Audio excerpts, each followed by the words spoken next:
आज ईद आहे, उद्या गणेश विसर्जन आहे. या निमित्ताने आमचा पूर्णपणे अकोला पोलीसचा कोटचा बंदोबस्त लाभलेला आहे. आमचे 3500 पोलीस कर्मचारी अधिकारी रस्त्यावर तैनात असणार. आमचे प्रिव्हेंटिव्ह ॲक्शनमध्ये 2200 लोकांवर प्रिव्हेंटिव्ह ॲक्शन झालेलं आहे आणि त्याच्यामध्ये अजून 808 लोकांना आम्ही तडीपार केलेला आहे जिल्ह्यातून, जे हॅबिच्युअल ऑफेंडर्स आहे, ज्यांच्यावर भरपूर गुन्हे दाखल आहे.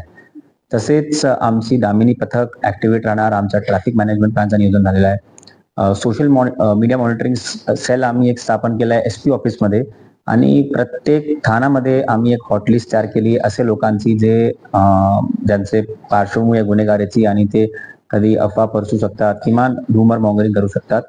तर माझी एक असंच विनंती राहील की असं काही व्हिडिओ जर आपल्याकडे आला ज्याच्यामध्ये 2 गुटमध्ये भेदभाव किंवा 2 गुटमध्ये काही तेज निर्माण करू शकतात, तर लगेच पोलिसांना संपर्क साधून ते पाठवायचं आहे. कुठेही त्यांना व्हायरल न करता पोलिसांना प्राथमिक ते माहिती द्यायची आहे.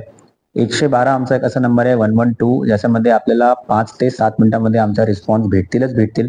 अकोला जिल्ह्याच्या 112चा रिस्पॉन्स टाइम खूप चांगला आहे.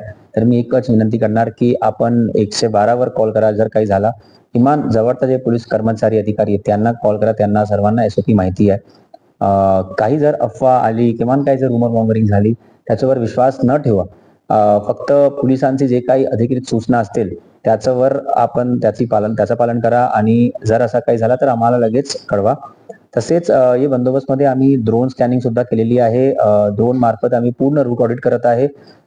लाइटिंगची पुरेशी व्यवस्था, PS सिस्टमची पुरेशी व्यवस्था, barricades, ropes, noise level meter, breath analyser, watch towers हे सर्व आमची तयारी झालेली आहे.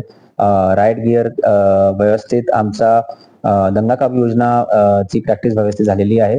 तर एकंदरीत बघता आमचा पूर्णपणे नियोजन आहे की आपण उत्साहाने हे जे आपले दोन्ही उत्सव आहे हे आपण साजर करू शकतात. शांततेत साजर करा, कायद्याचे चौकटीत राहून साजर करा आणि आम्ही आपल्यासाठी तत्पर आहोत, सक्षम आहोत, सतर्क आहोत. जय हिंद, जय महाराष्ट्र. थँक्यू.